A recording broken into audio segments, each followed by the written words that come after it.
Super Sport 600 for the remaining 3 races.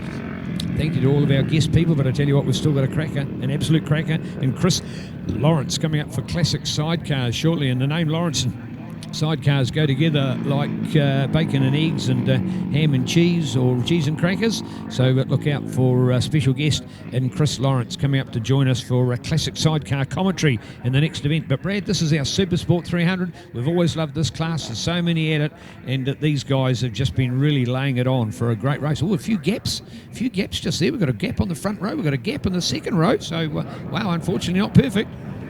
All right, this one's on here, 5-lapper here for Super Sport 300, and it's been the D6 Motorsport KTM RC390s that have been dominant so far. Cameron Leslie taking 2 wins and Logan Rowell taking the other.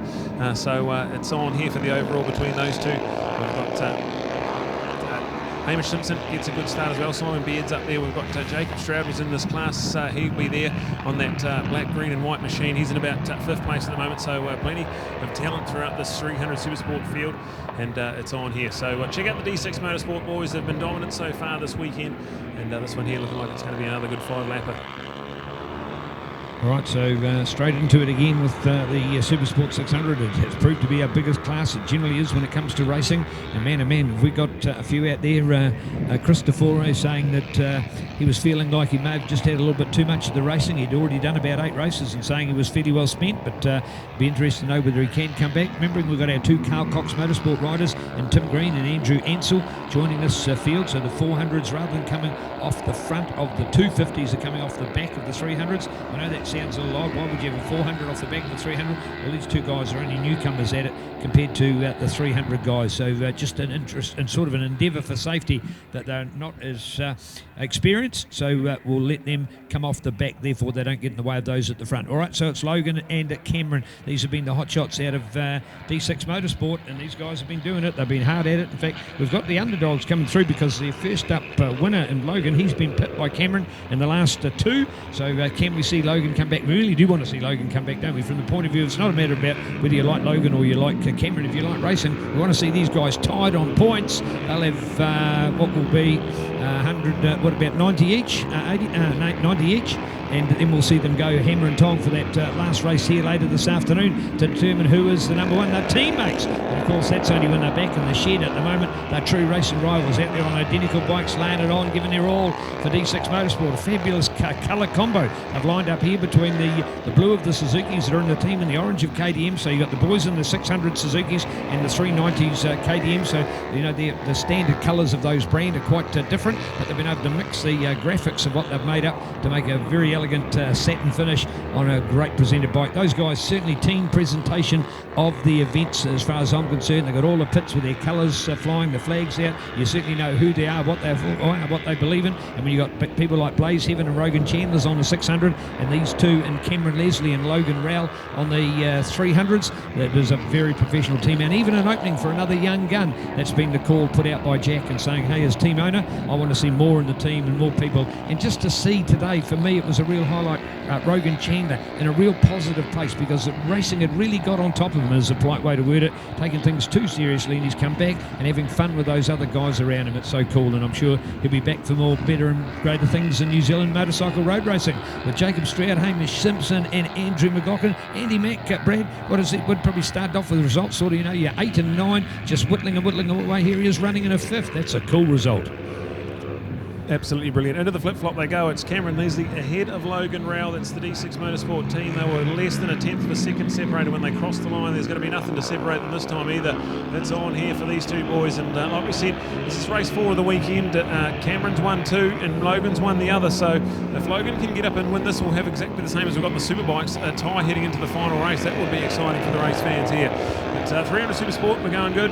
Jacob Stroud's the one you can see there in 3rd place with Hamish Simpson and Andy Mack there 4th and 5th. We've got Richard Ford, Richard Boyd 6th and 7th. They've been together all weekend, the 2 Richards on the track, so great to have them there. Sean Parker's up into 8th, ahead of Simon Beard, who's now into 9th. Tim Green and Andrew Ansell, those are the 2 Ninja 400s, 10th and 11th. And then we've got Alistair Wilton and Greg Percival, 12th and 13th. And a shout out to George Relvin on the Helicraft Racing. It's the MT03 too, so you'll see that. It's got the no fairing like the R3.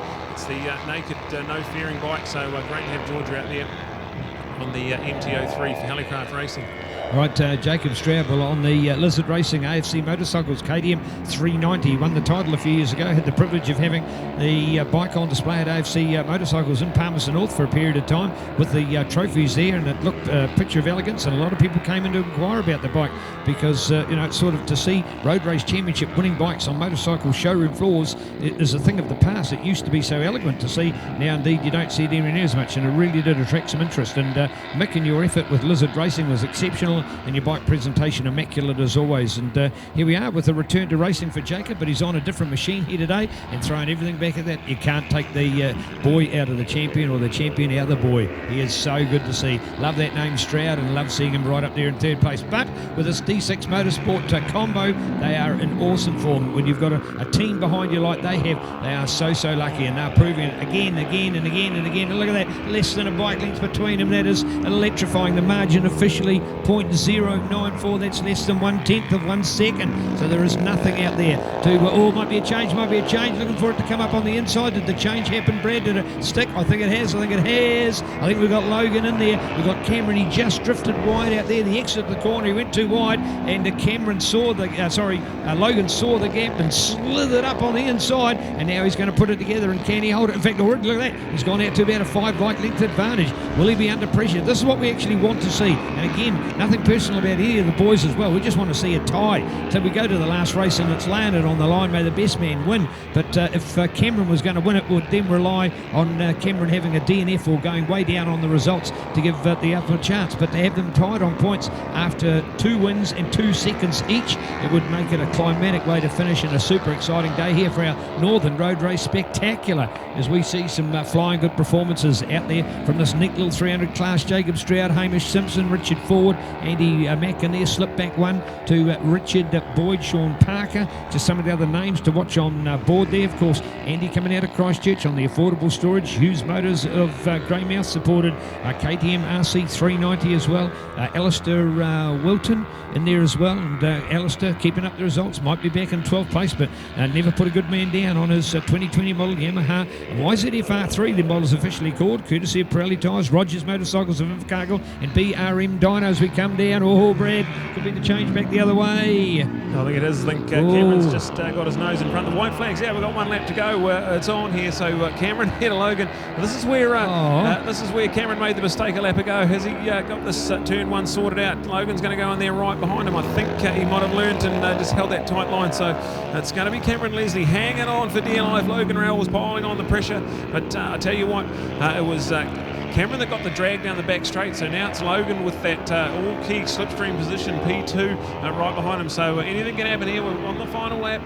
It's now Hamish Simpson and Richard Boyd. So we've lost Jacob Stroud off the timing screen. So I don't know what's happened to Jacob out there, but he's falling down our timing screen now. So a bit of drama there. It means Hamish Simpson's moved up into 4th place. Richard Boyd now goes up into a 4th place with Richard Ford there in 5th. Andy Mix in 6th. Sean Parker, Simon Beard, Tim Green and Andy Ansell. They will round out our top 10. And still no Andrews, still no Jacob Stroud. So not sure exactly what's happened. We've got half a lap to go. The climatic finish on the cards here for sure. Oh man, come on. We've got to see Logan fight his way back. He for almost an entire lap was able to push his advantage, but he did the run as similar to what we witnessed from our Hoogie before, and getting past Tony Rees, coming down through here at the end of the straight through 11 and 12, which is a flip-flop as we call it, which is to quickly fall left and then go back right again, and overtaking through there like a lizard in a slithering motion was exceptional, and that's what we just saw again from Cameron to regain that lead over Logan. Logan will be gutted with that as they come down here for the final time. We're looking out for it. Any changes there? Logan's got the front here. Logan's in the front, so this is the 16 lead in the 51, so it's on here. He's got a couple of corners to go, and they look very similar on the track, so we'll pick it up, but I think we'll find the 16 of Logan Rowell's going to take the win. Woo! And tie them up on points. Cameron Leslie finishes .113, a tenth of a second. Down. He's gone down. He's gone down. He's gone down. No way. So after the checkered finish line, and something's happened there. So a bit of drama here late in our Super Sport 300. We're going to watch it. We're going to watch it. see here Never they seen were. Blessed. Oh, it's after the finish. There's a celebration. And they've clashed. They've touched each other. He took him out. After He took him after out. the celebration. Hey! Oh, the teammates, and unfortunate stuff from the boys there. Oh. But after the race is finished, they've collided all innocently, not knowing what each other was doing. And there we go. So, oh man, just when you think you've had drama in the 5-lap race, even after the race, we've had a bit as well. Oh, I've never seen anything like it. The race was over. They were celebrating. They were coming together. They just moved over together. And in fact, they were on a collision path and he just accidentally took the front wheel out. No, I'm saying he took him out. Folks, don't worry. I was jibing. Please, no, not serious at all.